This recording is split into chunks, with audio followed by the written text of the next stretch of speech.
Queria, em primeiro lugar, agradecer os SEDES por ter me dado voz no evento.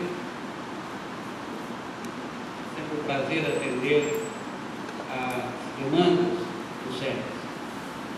As razões por isso ficam claras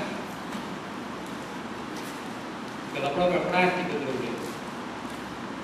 Este seminário foi fundamental, está sendo fundamental para a gente poder conversar, para a gente poder saber o que está acontecendo, para que as entidades prestem conta do que fizeram. E sem esse seminário, nós estaríamos por aí separados, sem essa importante troca de experiências. E se nós não nos juntamos, nós não nos organizamos. Portanto, esse seminário já está inserido na história, como os outros dois anteriores. Eu estou me movendo num campo bastante técnico e ao mesmo tempo político e ideológico. Tenho que me cercar de cautelas, porque entro em assuntos técnicos, preciso dos relatórios que me apoiem. Tudo isso eu registrei no documento, vou deixar disponível no xerox da Faculdade de Educação para quem quiser acessar. Certo? Tomo essa decisão porque eu entendo que nós estamos num processo de disputa política e ideológica e esses documentos, por mais modestos que sejam, precisam estar disponíveis rapidamente, mas está todo aqui e 90% dela é eletrônica, portanto é sentar na frente do computador e clicar. E vai abrir um relatório técnico, vai abrir um relatório do estatístico, vai abrir um relatório de um grupo independente, fundamentalmente dentro dos Estados Unidos. Ou seja, a minha tarefa nesse ano e meio de trabalho foi exatamente me aproximar da produção americana, examinar os relatórios americanos, examinar as consequências das políticas americanas de responsabilização educacional e verificar como é que os nossos colegas americanos estavam reagindo a isso. E me surpreendi porque encontrei uma forte disputa política e ideológica dentro dos Estados Unidos nesse momento, coisa que a gente às vezes de fora imagina não existir, mas existe. E não é pelos clássicos, não. Esses também estão na luta. Mas há hoje fortemente um embate seríssimo entre grupos de pesquisas independentes, com as suas posturas políticas e ideológicas, relatório aqui contra relatório lá. Né? E esse debate está extremamente interessante dentro dos Estados Unidos. E eu trouxe aqui essa fotografia que eu pude encontrar, ela está aqui em formato eletrônico, porque isso é rápido. As coisas acontecem no dia seguinte já tem outro relatório em cena, né? E é um material que vai se uma velocidade muito grande. Mas uma vez que vocês acessem esses, estão no circuito e poderão acompanhar os outros. Muito bem. Qual a minha tese básica? Tentando interpretar esse momento. Eu acho que as forças liberais conservadoras se articularam. Se é que se articularam alguma vez. E a maneira como elas olham o BNE é muito simples. Basta não atrapalhar. Ou seja, não há nesse momento, claro que no Congresso vão tentar passar o máximo que puder. Isso não significa que eles vão se contentar com o pouco. Mas eles sabem perfeitamente que jogaram o tempo todo em condições adversas, em especial quando o presidente da República era Lula, porque Lula assinalava para os ministros uma postura, a figura do ministro. Então, se algum ministro queria voar um pouco fora da lógica, ele logo pensava que os movimentos sociais iam com Lula, e se ele voasse muito fora, o Lula ia dizer, olha, mas escuta, esse pessoal, é assim, certo? Bem ou mal, havia essa restrição que estava posta por conta da tradição do presidente, etc. Mudou o presidente. Hoje nós temos Dilma, que historicamente é irrepreensível, mas está hoje num lugar diferente, com uma economia diferente nas mãos, com compromissos diferentes, com uma base aliada no Congresso diferente. Lula não tinha o PMDB formalmente dentro do governo, a Dilma tem o PMDB formalmente dentro do governo, não só o PMDB, o PDT, uma série de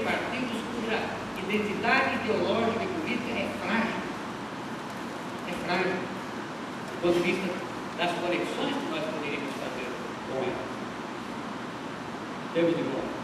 Bem, portanto, eu acho que a estratégia política dos liberais e dos conservadores é de legislação distribuída.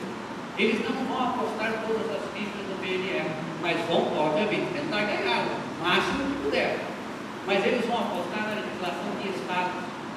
Não é sem razão que tem hoje no Congresso uma frente parlamentar que está organizando um projeto de lei que permita aos Estados legislar mais sobre educação. Não só sobre educação. O mote desse grupo é dar aos Estados mais poder para eles legislarem. Ora, isso significa que há aí uma estratégia difusa em que, se o PNE não atrapalhar, a gente entra pelos Estados, né, e resolve o problema lá. Mais ainda, a política educacional liberal tem 3 conceitos fundamentais: responsabilização, meritocracia, privatização.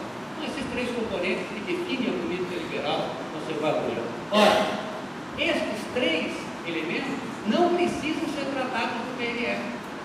O que o PNR tem que fazer? Lidar com responsabilização.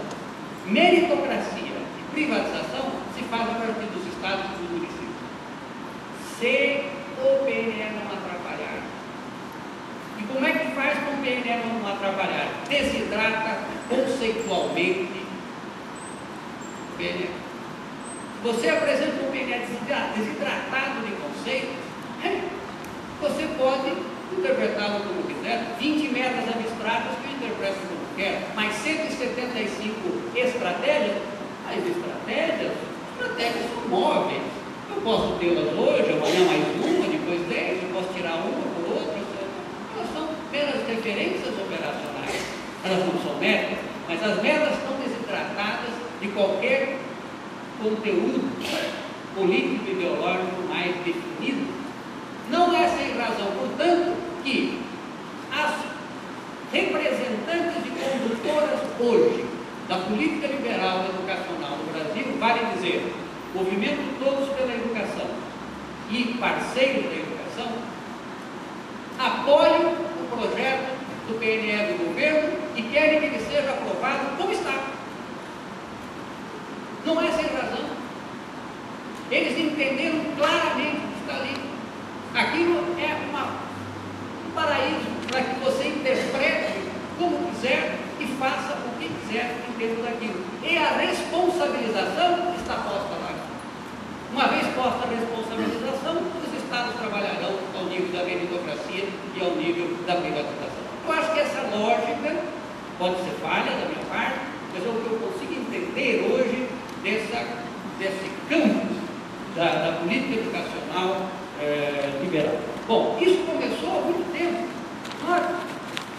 Já em 1994, Eunice Durnan, então do Ministério da Educação, junto da equipe do Paulo Renato, escrevia na Folha de São Paulo o seguinte, é um primor: o grande papel do Estado reside na sua capacidade de avaliação do desempenho escolar. Mas nota o que ela diz em seguida: e isso que deve orientar o salário dos professores e o orçamento. Está posta aqui a meritocracia, está posta aqui a responsabilização. Vocês vão encontrar lá um documento chamado Transformação da Qualidade da Educação Básica no Brasil, 15 páginas, que pega o sistema inteiro. E aqui está toda a lógica da responsabilização, a lógica da meritocracia e a lógica da privatização. Se tivesse tempo, eu leria algumas partes que comprovariam essa minha observação. Mas o texto é público, vocês poderão conferir por si mesmos. Ora,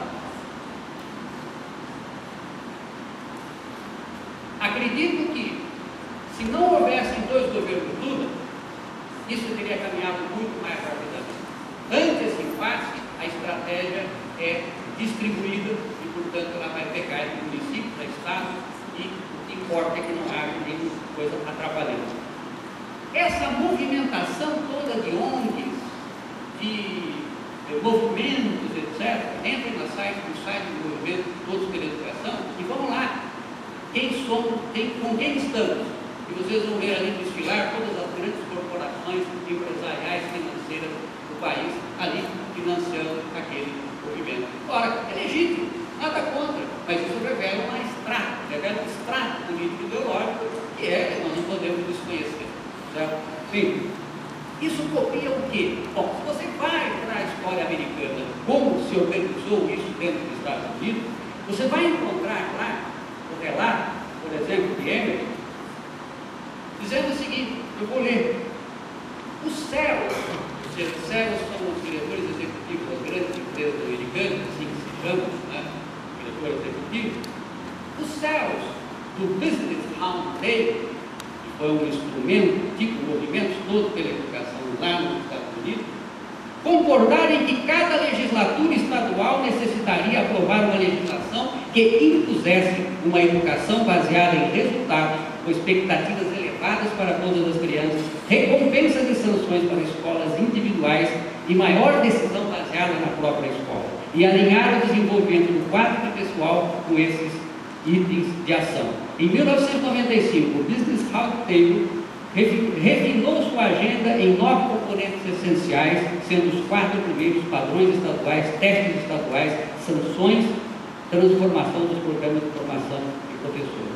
Em 2000, os nossos CEOs tinham conseguido criar uma rede interligada de associações empresariais, fundações empresariais, associações de governadores sem fins lucrativos e instituições de ensino que conseguiram convencer 16 assembleias legislativas estaduais a aprovarem os 3 primeiros componentes da sua agenda de testes de alto impacto.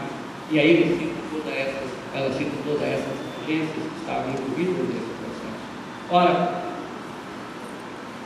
esse movimento está presente hoje, acontece no Brasil, e é alavancado, inclusive, pela situação econômica que o Brasil se encontra, e nós não podemos deixar isso de lado. A situação econômica do Brasil hoje não é de 2001, no PNL anterior. Isso faz uma diferença brutal. Por quê?